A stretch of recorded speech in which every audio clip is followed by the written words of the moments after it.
This is straight talk, lead to straight understanding. Straight talk, STSU.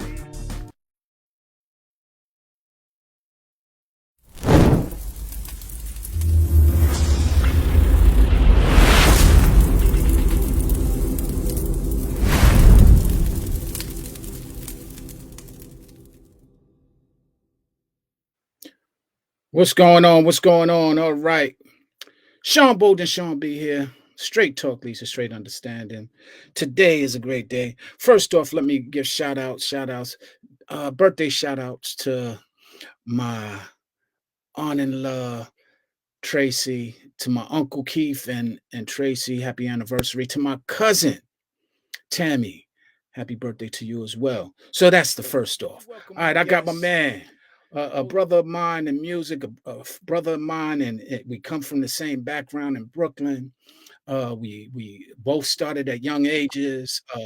He is the youngest in charge. He is a doctor now. Doctor Special Ed. What's up? What's up? I'm Chilling, good, bro. man. How you? I'm good, man. I'm good, man. How you been? Yeah, blessed, man. Just got back from Mexico City last week with my I see a wife. little thing here. Yeah, yeah, just one day at a time, but Yes, sir. enjoying life a little bit. I hear that. I hear that. We all need that. I'm glad you started with that because Yeah. I think we all need a time to kind of fall back and enjoy life, as you said. Was Yes, it sir. was it relaxing? Was it therapeutic? Yeah, definitely for me. My wife was working a bit, but I was just chilling, I get enjoying the weather, enjoying the scenery, and enjoying the food. They got great food. I hear that. I hear that. Well, that starts out with my first question was how have you been? So you just kind of explain that. How have you been, sir? Yeah, amazing, man. Life is blessed, you know what I mean? Just enjoying I've been working hard for a very long time and I'm still working hard, but not as hard. I'm working smarter, you know what I mean? That's what we got to do, especially as we get older. We learn that whether we like it or not, we learn it. Amen. Yes, sir. So I wanted to start with first off, you telling us about SEAL, Dr. Ed. Yeah, so SEAL is a nonprofit organization. It stands for Special Ed Arts and Literacy. Mhm. So we call it SEAL to sum it up and shorten that all those syllables. Mhm. But basically, we're about arts and literacy, through education and music and the arts. So we do a lot of underserved communities in the public school system as well as universities. We've done some courses at UCF, University of Central Florida, and UCLA in LA. So those are the universities that we have serviced and taught in. But we've done elementaries, middle schools, high schools, in different states throughout the US. Yeah. And just so that those of y'all who don't know, Ed and I would see each other in passing often back in the days and while we were both artists and I was an executive. And more recently we reconnected and trying to do exactly what he did. So I joined his board in reference to try and uplift Seal and his efforts, our efforts, I would say, because we have that in common. And I'm just thankful for him being able to include me with Seal. And I'm hopeful that everybody can join us in the efforts of spreading arts and literacy throughout our communities, throughout our country, and throughout the world ultimately. And so this is part of what we're trying to do is extend that and share that. So I wanted to start there, but I don't want to stop there. Last week, right? I tackled the subject, and the subject was has morality been replaced with monetary gain? Yeah, I think that we've been overwhelmed with the same type of content for so long that it has kind of mutated into real destructive music, man. Like when it first started, it had its own lane. It wasn't encompassed in the whole, you know, trajectory of rap. But Right. now it seems as if it has to be that type of rap in order for it to be successful. And that's where we have a problem as a culture, because the youth is learning from us and the youth is living the art, you know, instead of, you know, the art imitating life, life is not imitating the art. Ooh. So, you know, that's what our problem is right now. And until we can differentiate what is entertainment from what is real life, we have a problem, you know, and Yeah. it's worldwide. It's not just here in the US. It's not a West Coast or an East Coast thing. It's Mhm. an international thing concerning hip hop culture.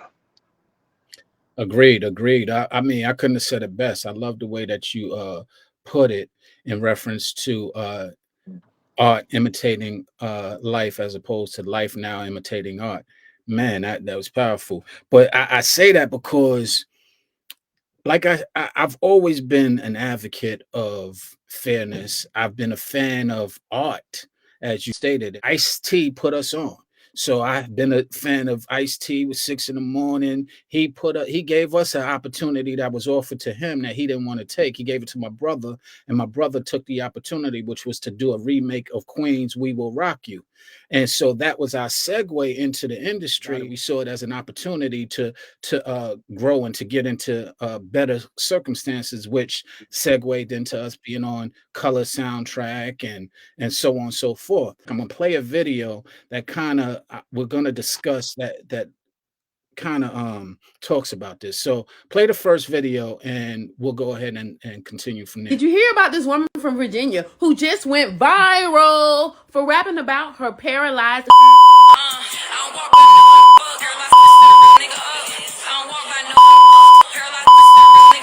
In case you missed it, she said, I don't walk, but I know how to paralyze, turn a real nigga up.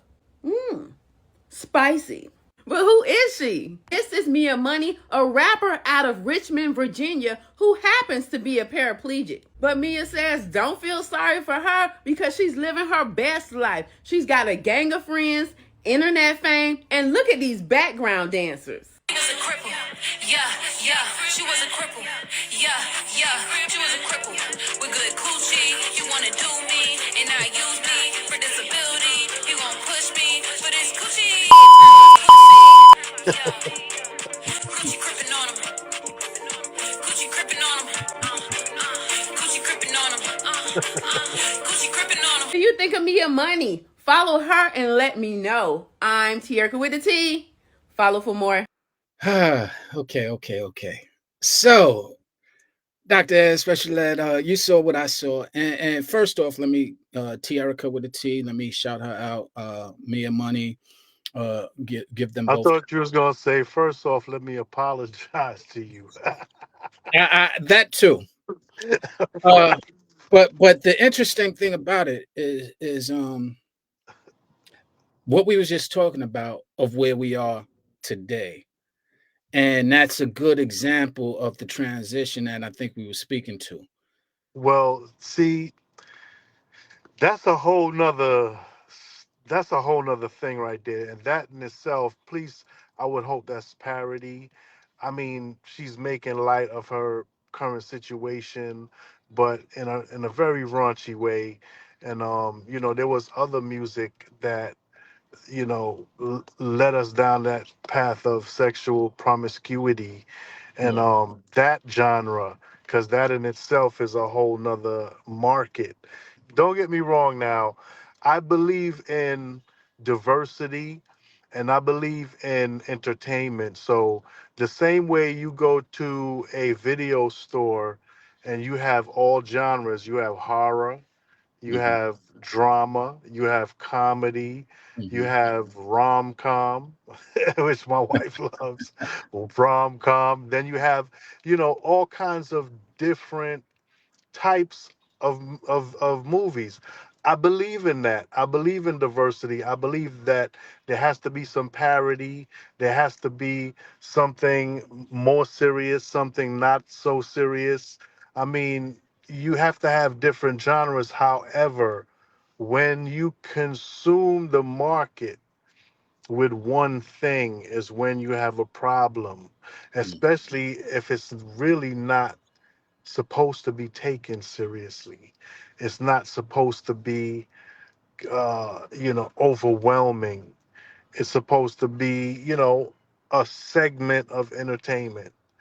So I think that things just need to be looked at in the proper context and consumed in the proper context. We can't hear 100 songs in a row with the same context. That's not gonna be good, for anybody. Too much of anything is not good, right? So that's the problem now. We're getting too much of the same thing, and it's becoming imprinted in our minds. And it's what everyone wants to do.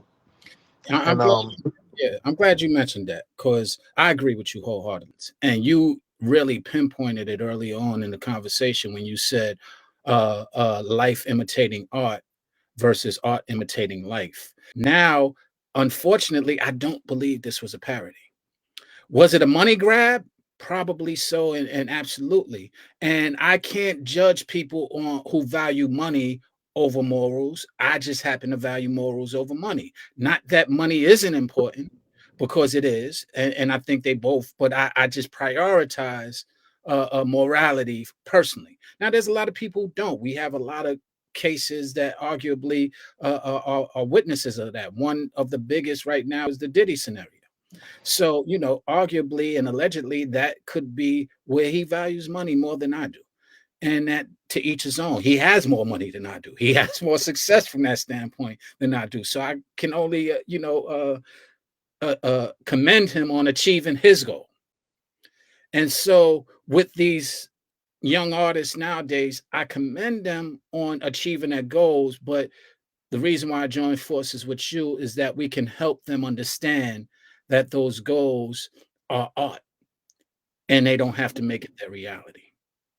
right.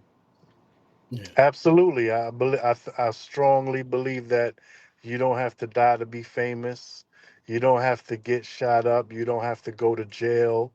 And for those that have lived that and been through those things, I pray for you. I pray you get blessings in your life to overcome the strife. But that's not the goals. That's not what we're aiming for. Too many youth are out here dying every day, and every time someone dies, someone associated that it's either a rapper or a rapper dying or a rapper killing somebody. Like any crime being committed, all of a sudden they're a rapper. Like they categorize too many people just as rappers as if that's all they do, or if they're all really professional rap artists. You know what I mean? Every time I hear something on the news, it says rapper, rapper, but I don't even know these people. Like I've never heard of them. I've never heard their music. And just because someone as a maybe a hobby put a video on YouTube or put a song on SoundCloud or whatever, it doesn't make them a rapper. It just means that they like to rap and they enjoy rap. Maybe they tried to rap, Mhm. but the news likes to categorize all crime related affiliates or associations with rap all of a sudden. So that's another part of the problem. The problem is the way we're looked upon as a rap community. So, I, yeah, that's one of the pieces of the agenda that is also a little annoying. I agree with you in that standpoint. My brother, I was with him yesterday. We had a memorial service for my man Sean Old School Jimenez, We saw Flav and Spider and Fran Lover. We all were there paying our tributes and our respects to our friend Old School. And he said something that was pretty significant about our era. He said, I never wanted to be famous, but I was always a star. And I was like, wow. And so I'm encouraging these young rappers to recognize the star in them as opposed to chasing the fame that might come along with that. What are your thoughts on that?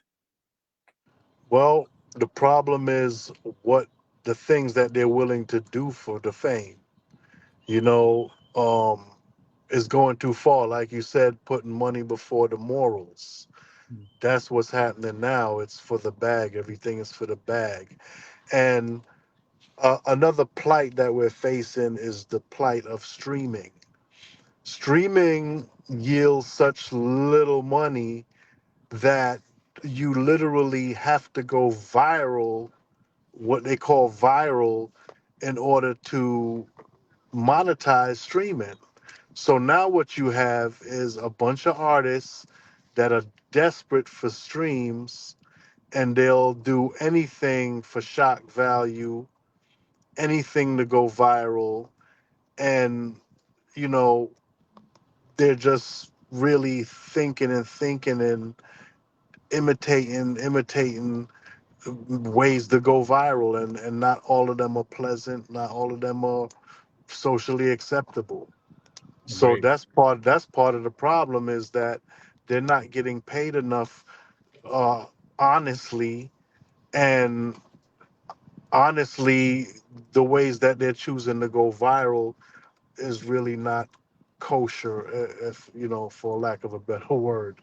Um, so I think that we need to take a look at that, figure out how we're going to really survive as artists, get paid as artists for our music, and what other options do we have aside from streaming, until there's a streaming service that is actually paying the artists fairly, because the record labels that own the streaming services are surely getting paid fairly, more than fairly. They're making millions of dollars daily, while the artists are making, a fraction of a penny daily. Man, you know, so it's the struggle for going viral. Everybody's like, it's a rat race to go viral. absolutely. When I join and I do speaking engagements and things of that nature, I emphasize similar to what you said. And the emphasis that I put is understanding kind of what I was sharing a second ago, is understanding the value that you have as an artist, or that you should and the leverage that you get as you become more successful in exposing yourself to audiences and having audiences embrace you. So with that being said, you're right. That morality being replaced by monetary gain is what we call in this day and age selling out. We call it compromising your integrity. We call it a lot of different things that it has been known for. But the bottom line is you'll do anything for that cash. And people are now emphasizing it and encouraging it, similar to how back in our days being a snitch was something frowned upon, and now it's something that people are doing regularly, and it's all driven by selfish and or monetary gain. So I agree with you wholeheartedly, and don't want to go down that rabbit hole because we can go far into that subject. But I have a couple of people who actually wanted to join, who are fans of yours, and wanted to ask some questions. So I'm gonna allow them to come up and join us and chime in on some of the things we've been discussing and some of the viewpoints that we might be able to further the discussion. That cool with you? Absolutely, yeah, absolutely. Cool. So, my guest, come on up. Jaleel was You good, here now? bro. Peace. Yes. Legendary, man. So Illa, I was going to share with you, Ed. This is what I was sharing to the audience. Is Illa went viral a few times. Here's the clip. Do you fuck with a real woman? Let me answer that question. And the reason why I ask Okay, I'm is listening. because if you fuck with a real woman, she's going to agree with you. Hey, maybe I shouldn't step outside wearing I this, respect that, this baby. So let me nasty answer ass that. shit. Let me answer that. This the problem. The real woman is standing too close to the hoes, so we don't know the difference until we start talking to y'all. No, listen. I met a lot of women. It don't mean, I don't care if they from the hood. I don't care if they got two parents. They interests are the same. It's like right now, right? If you see 10 lions coming down the street, are you gonna try to figure out which lion gonna bite your ass or not? You're gonna be like them 10 lions. So unfortunately, the real woman agree with too much shit that these hoes is on, so we don't know the difference. Y'all gotta stand far away from the hoes, cause y'all dress like them, y'all wear the same shit they wear, y'all listen to the same music they listen to, and y'all stand for the same shit they stand for. In most cases, not you, baby, but in most cases, the real women. All right, welcome, Illa. What's your background? But my background is really hip hop. I got the name Illa from rapping. So, being on here with you and Sean, and it's a real dope moment for me because like I love hip hop. I'm coming from the New York, New Jersey area, growing up in Newark, New Jersey.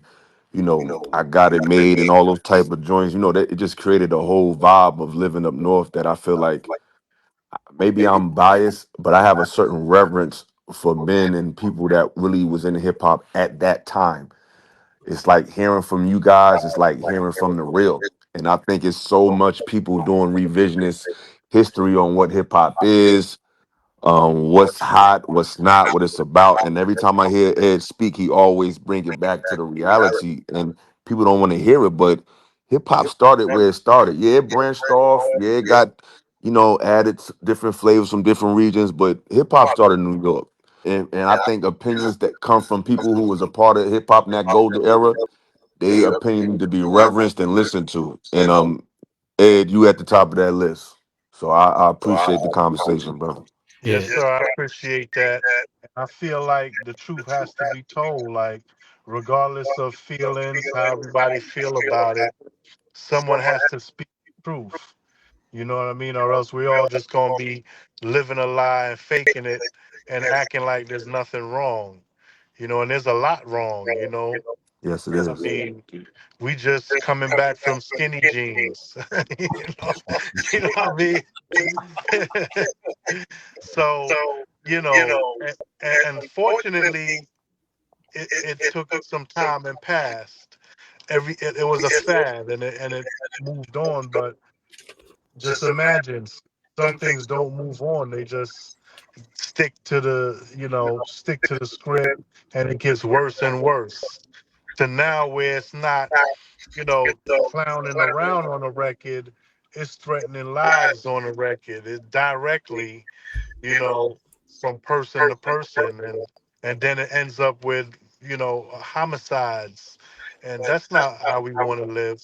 That's not how we should be living, and we shouldn't be antagonizing our brothers and sisters through art. You know what I mean? Absolutely. I totally agree with you. And I feel like in defense of the jean wearers, y'all was definitely wearing some skinny stuff in the '80s too. I'll look at I Not look at me.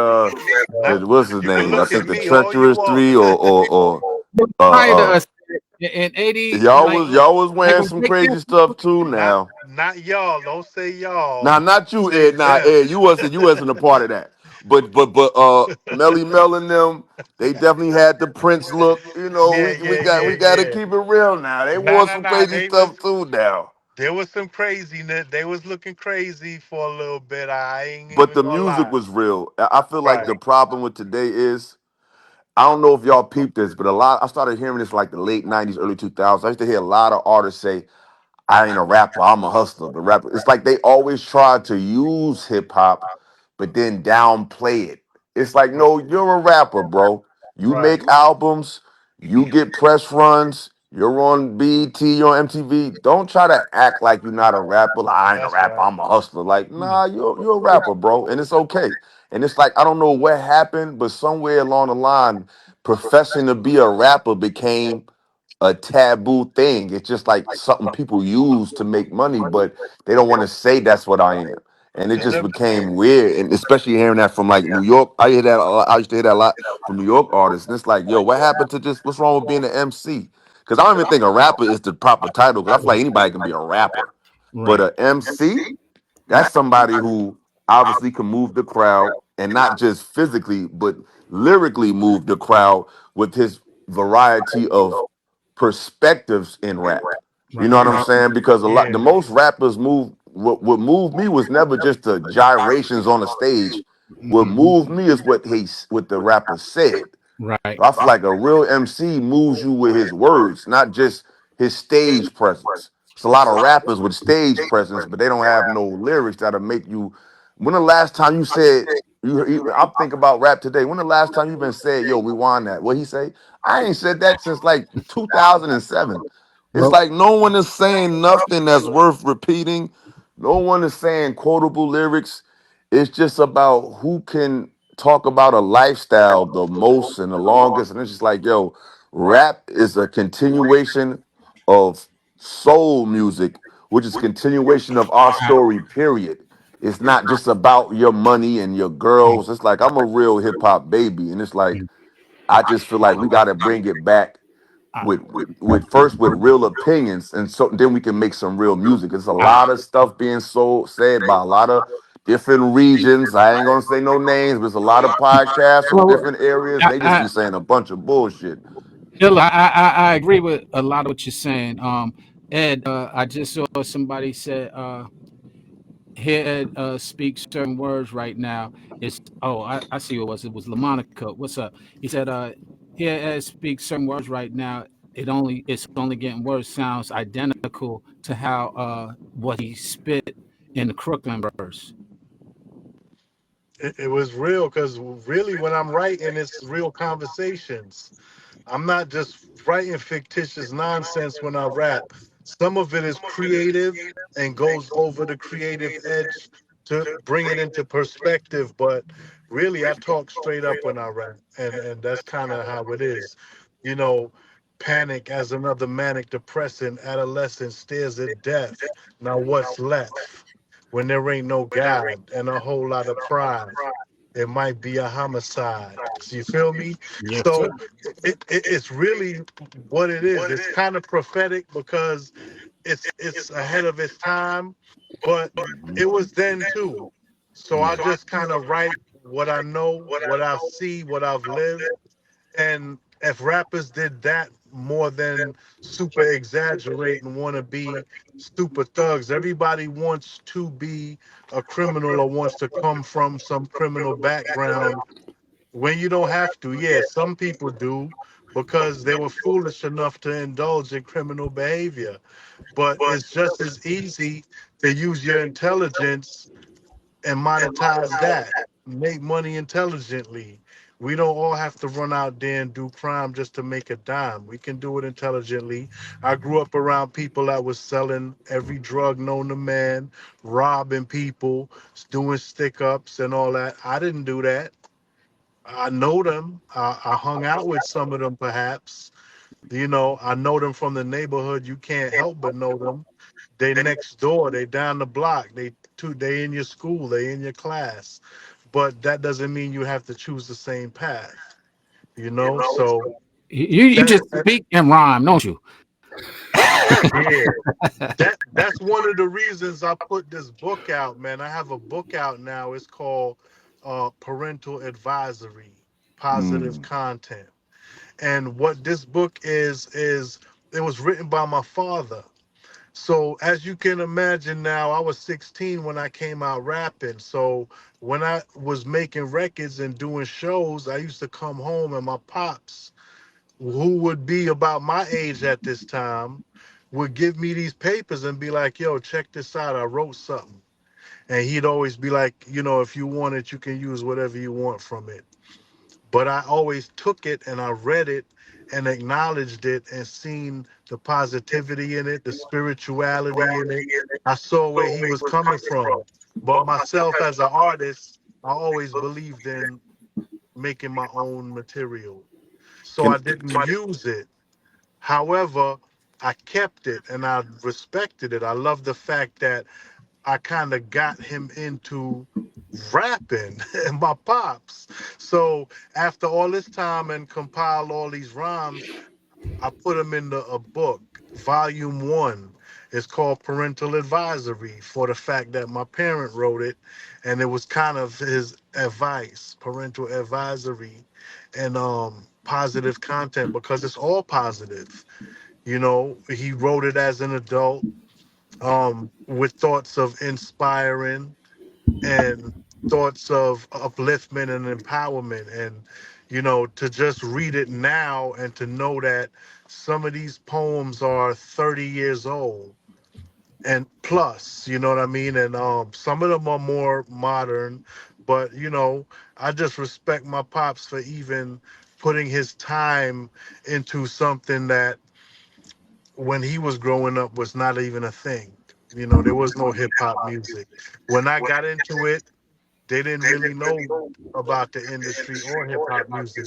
But through my success and what he saw me go through, I got him into writing, and he was writing raps. So that's what the book is about. That's what the book is. It's a compilation of about 78 of his poems, of his Wow. raps. Can Can you I ask you a question? I'm well, sorry, Yes. Sean. no, all I was gonna say is can you one share the title of the book again for everybody? Parental advisory, All right. positive content. All right. And two, before your question, Ella, I want to introduce the other two guests that joined us. Peter's the partner in Sparta HQ Network. This is Sparta! You know I gotta do my intro. Come on now. And then I have Paul Bennett, who's also part of the crew in the partnership, and he is also a fan of yours, Ed, and has grown up on some things and has some questions. So we're gonna start with Illa's question, and we're gonna go to you, Paul, and then to you, Peter. Sounds good. When did you feel like the New York rap scene take a artistic decline, in your opinion?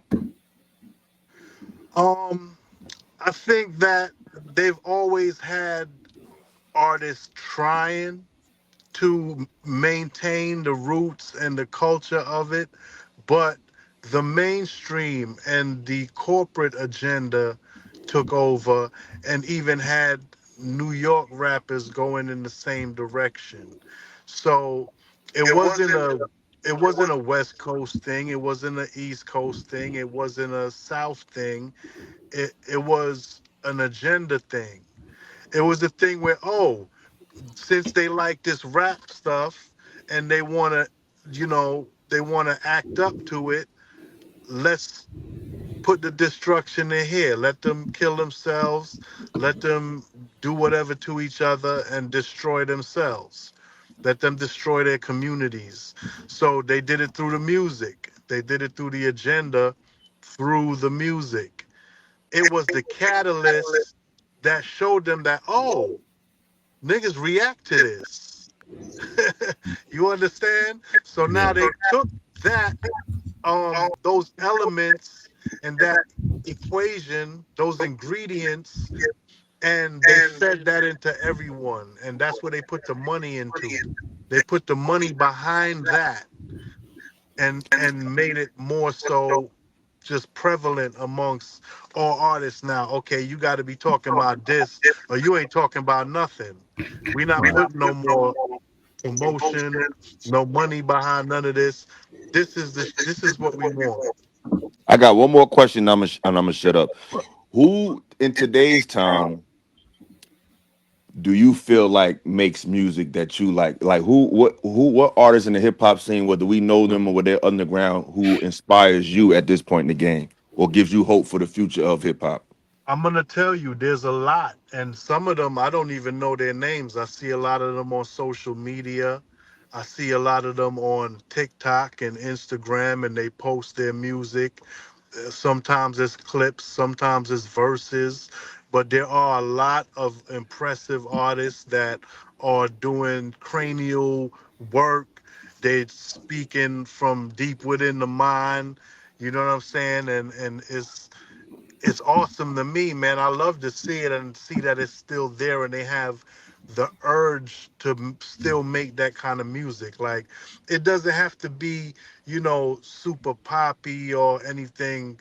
It's definitely not corny, but when you start putting your mind into it and you start making those words twists and you start giving double and triple entendres, as I like to call them, that's when you capture my attention. Like, anybody can make a feeble threat, Facts. make an idle threat or say they tough. Like, I don't want to hear all that tough stuff. I grew up tough. You know what I mean? But I didn't rap about it. Like, we all don't have to bring that element into our art. You know what I'm saying? We can just keep it where it belongs in categories, but I think that there's a lot of artists, man. To be honest, it's not. I think it's becoming more popular to getting back to being yourself and being lyrical and intelligent. Absolutely. Last question. I'm gonna shut up. I'm sorry. Wait. I just this is a rare. I just want to ask I you real want to quick. Give me you got top 3 rappers? Your top 3 rappers of all time, and I'm gonna shut up. Um, Me, myself, and I. I like that answer. I like that. I like that. I love it. I love it. So, before you go up, Paul, I just had a couple of things I want to touch on from Phil's questions. One, my thought on that was just when New Yorkers are emulating other places. That's when it started to become. In addition to what he's been speaking about as far as when it's becoming mainstream and the desire was more still about getting the money, what we spoke about earlier, as opposed to artistic expression. And what Ed said before you got on, he made a very valid point, which was art imitating life, and then life started to imitate art. And that was profound when I say it. What happened is artists started allowing art, life to emulate the art that is being formed out here through hip hop artists, etc. So those were the couple of things. And like Ed said, I also joined the industry to get out of the streets. I was from East New York, so we didn't need to rhyme about all of that. As a matter of fact, they offered us to do things like that, and we turned it down because we was like, we didn't get in this to exploit it, to go ahead and even smoking weed and all that. We introduced B Real and them to Blunt, my brother and I, and to Philly Blunts and all of that. So before any of that, they wanted us to rhyme about that, and we wasn't. Now Cypress happened to be the first people to do so, and they were very successful with it, but it didn't negate the fact that we did have those offers. They were trying to exploit it. They were trying to go in that direction and make that the mainstream component and direction of where music went, and that's where it kind of started developing and going. So I just want to touch on that. So Paul, you can go ahead. Well, first and foremost, when Sean said that he was going to have special ed on, at first it wasn't registering, so I had to come back and say, no, you mean special ed? Like, come on, let's move it, special ed. And Right. I just my jaw dropped. So, sir, first of all, it's just an honor to meet you, to be on this platform with you and artists like you from that. I was in college from 87 to 91. I And appreciate that. your music, you, Chubb Rock, Public Enemy, just so many guys of that area, Boogie Down Productions. You guys just really helped to shape and mold us. Your music was so uplifting as we were, at that time, we were very much, developed like a pro-black mindset. This was during the apartheid in South Africa. We were just mobilized, and the music that you and those guys produced during that time was really what uplifted us. And even to this day, that's really the only rap music that I listen to. My kids get on me because I'm so old. But if I'm gonna have a rap playlist, that music between like 86 and 91, 92, that's like that's the bell curve for me with that. So you, sir, I really appreciate what you and all those artists have done, certainly in that time, to uplift all of us. and just the positive energy and vibe. You would go to parties and there was no violence. There was no, it was like, brothers, we're together. And when your music came on, we just wanted to dance and we just want to have a good time. So you what you did, just uplifting all of us and saying that, yes, we are positive. Yes, we are, we're all in school looking to do something with our lives, and just the rap music just so much aligned with where we were going and what we were trying to do and uplift. And then, as was said earlier, you did have this divergence, when the gangster rap and things like that, started to come, into vogue and whatnot. And even then it was like, well, you had just different areas you can go into, if you want that, it's over there. But then again, everything started to kind of go in that direction. And I think we understand those reasons why it went there. But if I had a question, bottom line, the main reason I'm on is one, just to meet you and say thank you. That's really the main reason I'm on. Thank you, brother. But just from that era, what was that time like when you had all those guys, sharing, that platform? Was there a sense within the rap community at that time, a sense of fellowship and brotherhood, and that this is something that's just bigger than us, and that there was pie for everybody to eat? KRS-One was doing his thing, you were doing your thing, Public Enemy was doing their thing. It just felt like everybody was on the same accord, and then stuff just got split off. Is that what it felt like back then? Right, definitely. It felt like hope. Mm-hmm. It felt like an opportunity to get out of the ghettos, and even the ghettos of the mind, Mm-hmm.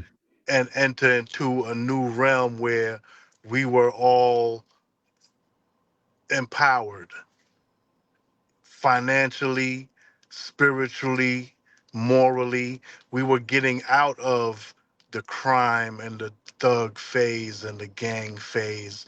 That's when New York was trying to leave that behind. You understand? And go into a more positive day where, okay, we found a way to get out of the hood. We found a way to make money. We found a way to have our voices be heard. Mm-hmm. And that's important, having your voice heard for the right cause. Yeah. So that was what was inspirational. Mm-hmm. I mean, we lost our leaders. We lost Malcolm. We lost Martin Luther King. We lost, all of our leaders were assassinated. Mm-hmm. So for us to finally be able to stand up and speak again and have people listen and lead us into a positive thought process, into a future of hope, that's where we were going with this culture. Yeah. And that's my whole point, is we were past that, man. We've been there. We've been through the gangs, through the crime, through the drugs, through the crack.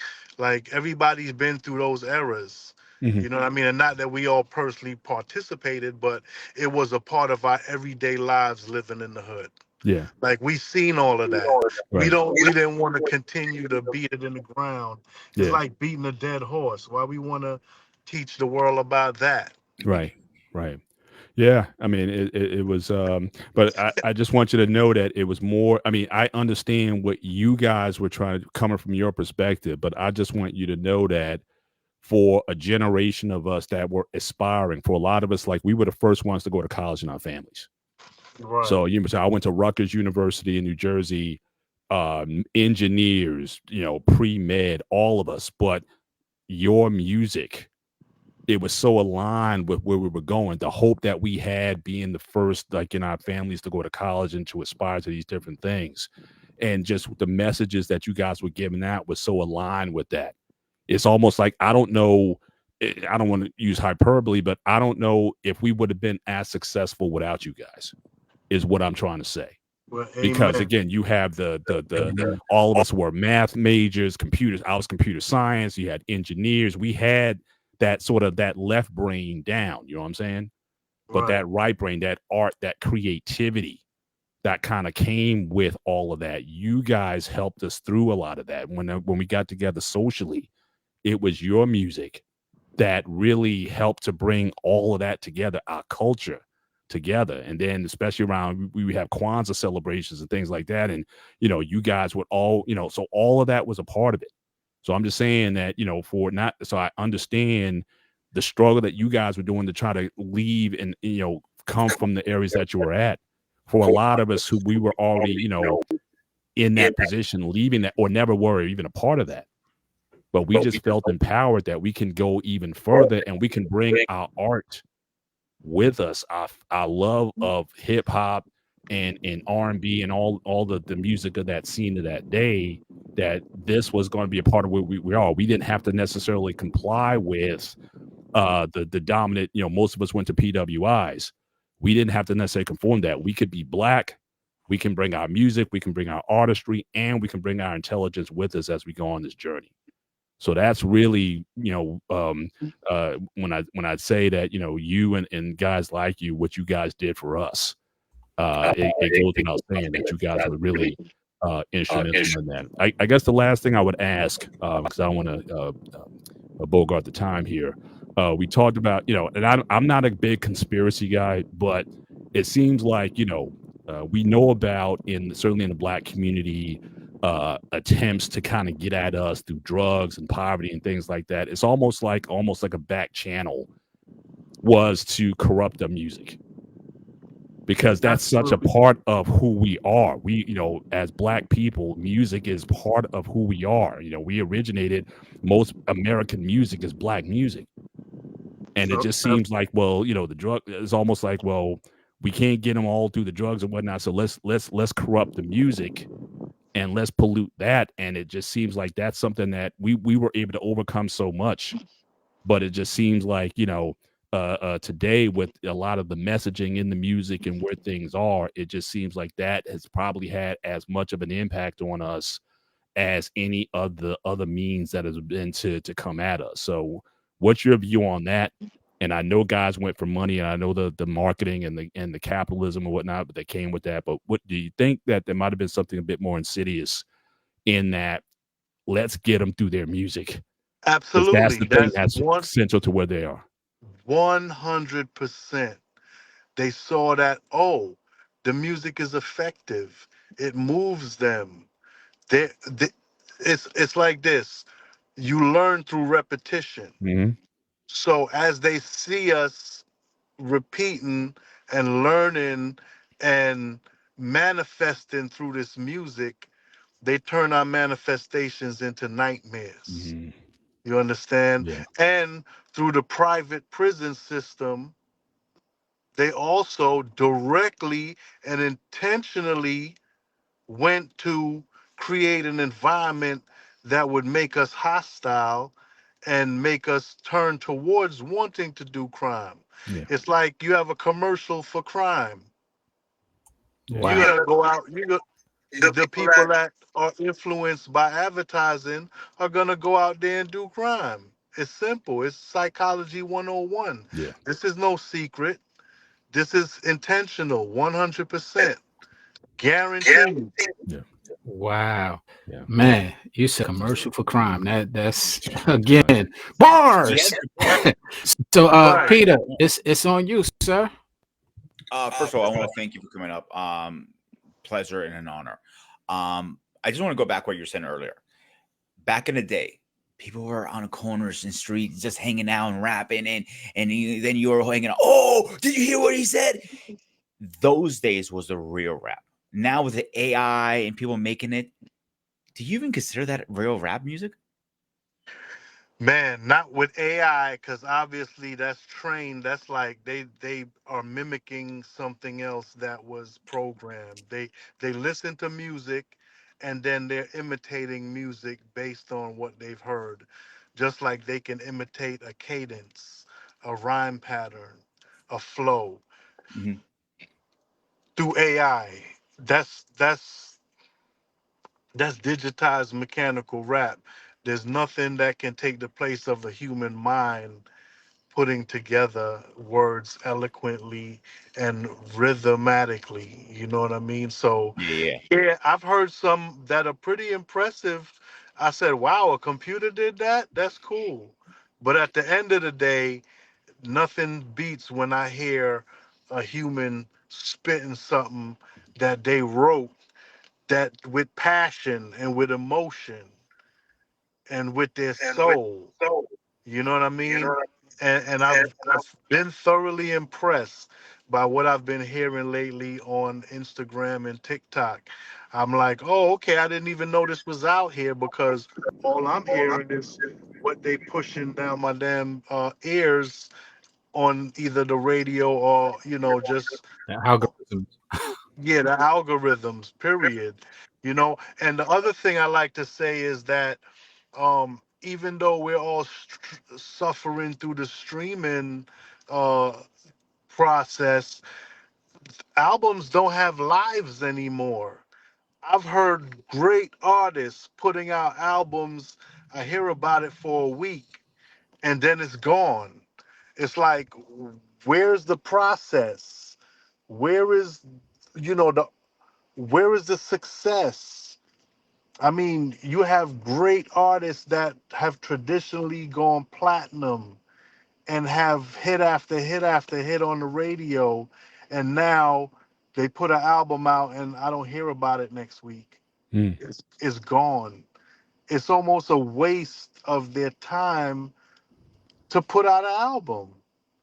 And that's one of the things that deterred me. Like, what type of rat race is this? You know what I mean? Where at least if there were ways to monetize it or selling of something tangible, I could understand that. But man, you here today and you literally gone tomorrow. And we're talking about great artists that I Wow. look to and admire. And you Wow. have great producers and they're putting out these songs and these albums and projects, and I don't hear about them tomorrow. They're gone. Where are they going? where are they going? You know what's interesting about This what might you be, yeah, go. I'm gonna let you have the last question, Paul. sure. There's two things. So time is running out, and I'm gonna let it go over the hour that we usually do. Thank you for your time. I don't want to bombard it, but two things. One, do you feel the state of the music business is better off now for artists or Hell back no. then? Okay. It's all the way messed up. It's upside down. Okay. The only thing they could do is come up with some new format that people actually want to buy and play, or something. Maybe a T-shirt with the song in it. I don't know. Well, what I mean by better off, meaning being able to, for the artist empowerment, rather. The I state mean, labels, artists could put out labels. artists could put out an album every day, any day of the week. That's cool, but what about the success? What about the impact, the social impact, the cultural impact? There is none.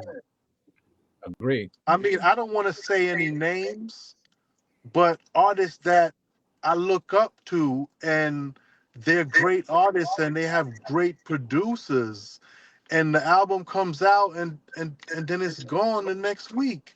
I don't hear nothing about it. It's like crickets. Man, I'm glad you said that, because that was segueing into my next question as far as you and your future in music.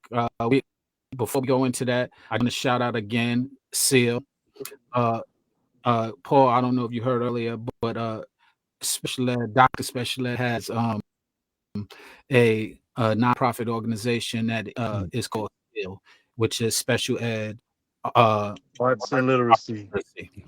And and so that's something that we combined our efforts on, and I'm joining him to spread the word. So I want to bring that up, one. And two, inspirations now, because I've been seeing a lot of our old school artists, similar to what you just said, like Kwame, Smith and Wesson, PE, Stet, the list goes on and on. Nas and Slick Rick, and a bunch of people have been putting out albums, very good albums, I would even say. Does any of that inspire you to do anything? And are you coming up with anything new anytime soon? Not until they find a way to make money from it. When I see that there's an avenue or a vertical to actually make money off of these albums, because if you're talking about DSPs, that's a wrap. There is no DSP that is paying me enough to even want to participate in the rat race. Agreed. And I'm not going to compromise my morals. I'm not going to put out no foolishness. I'm not going to put out a bag of lies. Like, I'm not going to do it. I don't even feel the urge to compete or put music out, because I've been doing music since I was 15 years old. And if I can't make music with integrity and make money, it doesn't make sense. They've been trying to rip me off since I was a kid.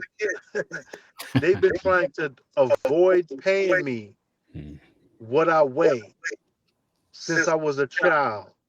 So why would I continue? And it's even worse now.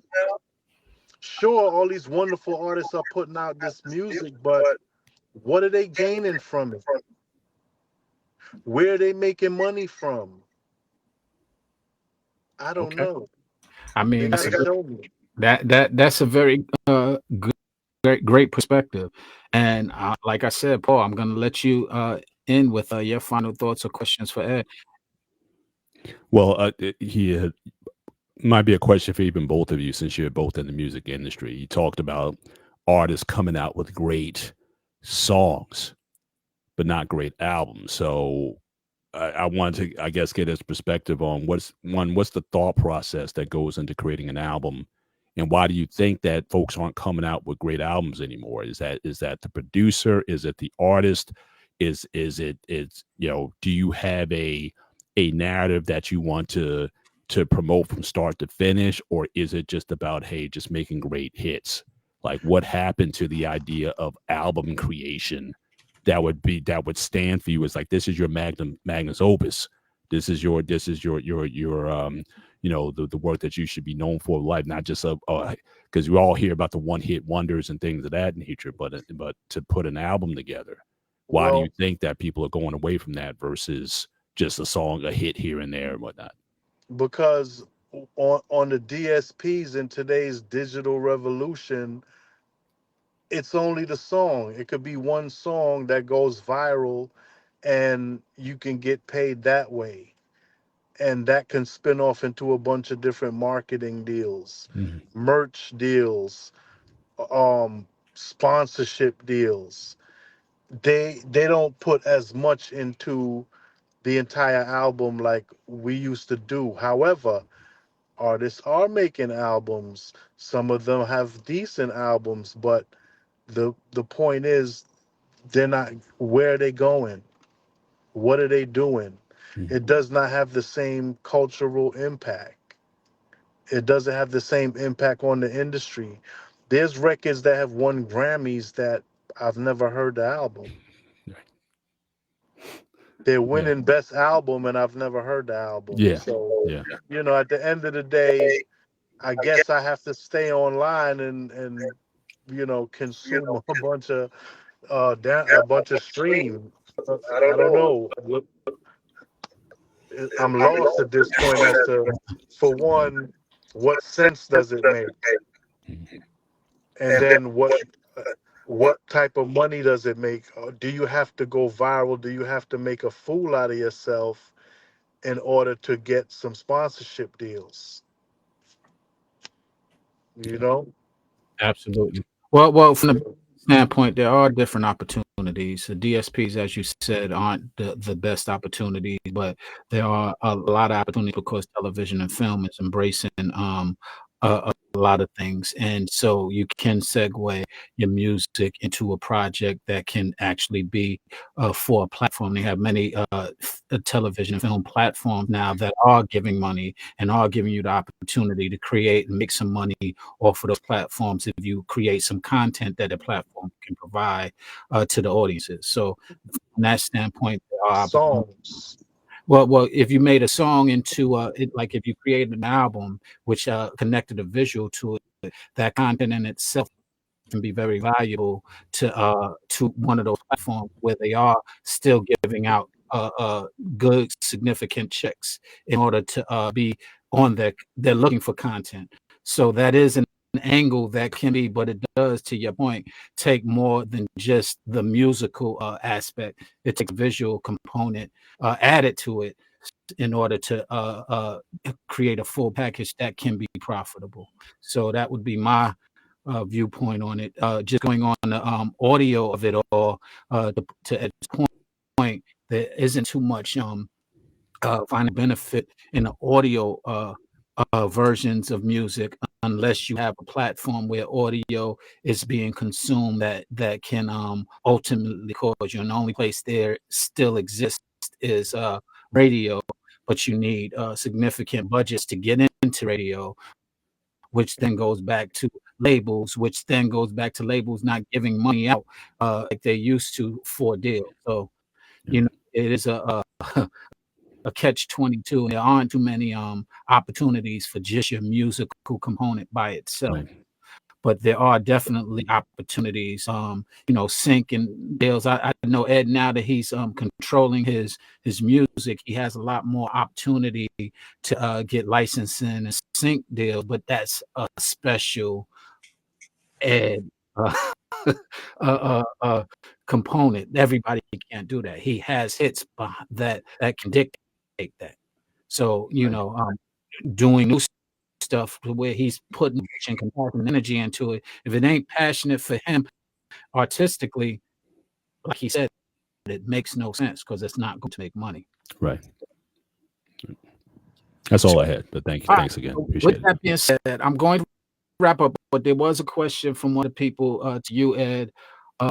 It was, what do you think artists / MC should do if they choose to stay independent? I think is what they were what they were trying to say. What should they do? Well, they should do pretty much what you were saying in order to try to make some money. Try to do some licensing and some sync deals. Get on some TV, some commercials, some movies, some video games, and try to make money that way. You can make large amounts of money that way, especially on a good commercial campaign. You can make a few $100,000 with the right, you know, song and getting accepted to a good campaign, like a national campaign. Find other ways to monetize your music, but don't rely on streams. Don't rely on DSPs. You know, even, I don't know if it's a parody of what Cardi B is doing, but just to see her emulating on the street selling CDs, that's real money right there. That's tangible. For me, I put out a book. That's my album because it's an actual sale. If y'all appreciate my art, my talent, go buy a book. It's called Parental Advisory, Positive Content. Absolutely. Speaking of which, is there a website where they can order it? 1, and 2, give the website for Seal. It's on Seal's website is sealartsandliteracy.org. sealartsandliteracy.org. As far as the book is concerned, it's on 5 different platforms. It's on Amazon. It's on Barnes and Nobles. It's on Google, Apple, and Booksy or something like that. It's on. All you got to do is look up the title. You'll find it, but it's definitely on Amazon. I even ordered one just to see how fast it was going to come. So, yeah, so it's up and running. It's called Positive Content. And it's called Parental Advisory, Positive Content. Just to let you know it, I did a play off the Parental Advisory warning, but this is warning you that it's positive content. That's nice. That's wonderful. Yeah. All right. Well, with that being said, I want to thank you, Ed, for joining us. Straight talk leads to straight understanding. The reason why we have these talks is because I like to have people think about things and have their perspectives grow. And I think you definitely did that tonight. And you always a straight talker. That's why you was one of the first celebrity friends, guests that I wanted to come up here, because I believe in what it is that you're doing, one. And I thank you for doing it for the community. In case y'all didn't know, I'm going to say it again. SEAL, Special Ed Arts and Literacy, is the nonprofit organization where he is out there advocating to help the kids, to help them not only grow in their artistic and literacy ventures, but also to grow as people, where young men or young women, where he's joining schools. He's giving lectures in order to help them understand their value, or help them understand their vision, and help them to obtain those things through their arts and literacy outlets. So I thank him for joining us and sharing that with us, as well as his historic contribution to hip hop. You definitely have the youngest in charge. I don't want to let that go over anybody's head. He was a young teenager when he started and went gold and started his label, started rhyming, started doing a lot of things business-wise that deemed him the title youngest in charge. So it's not just a title, it's actually a reality of what he was doing at the time. Me being an artist in 89, 88, around the same time he came out, I would see how significant his plight was, how he was one of the first people with great videos on video music box in my age generation, who was in my, who was definitely, I came home to watch when I came to New York, but I also was in California advocating and promoting this stuff out there so that they was able to wear, and he was one of the first people to go mainstream and to go gold in that era. So I want to salute that and thank you for that. Yes, sir. Success is what we definitely want to encourage. So I saw, Paul, you was raising your hand. If anybody has any last... No. It was me. It was me. Hang on a second. So I always want to give him, Mr. The floor. If you want to plug in any Instagram, Facebook, whatever you want to plug in, the floor is yours. You can, whatever you like. Yeah, so if y'all want to holler at me on all platforms, it's Special Ed Music, except for Twitter, which is X, it's just at Special Ed. But all other platforms is at Special Ed Music, and the website is sealartsandliteracy.org for the nonprofit organization. Absolutely. And I want to thank all the people who joined us as well. Ella, who his phone overheated, so he had to get off earlier. Thank you for your participation, Paul. Thank you for your participation, Peter. Thank you for your participation. And most importantly, our special guest, Dr. Special Ed. And yes, sir. Get to your destination safely. God bless. Love you, brothers. All three of y'all, and Ella as well. And I'm hoping that we can continue having conversations like this, some straight talks, that we can get to some straight understanding on where we're going and going there intentionally. All right. Awesome. Yes, indeed. Awesome. And Peace. Thank you for having me. It was an honor and a pleasure. Right. God bless you, brother. Thank you so much. God bless. Yes, sir. All right. Peace.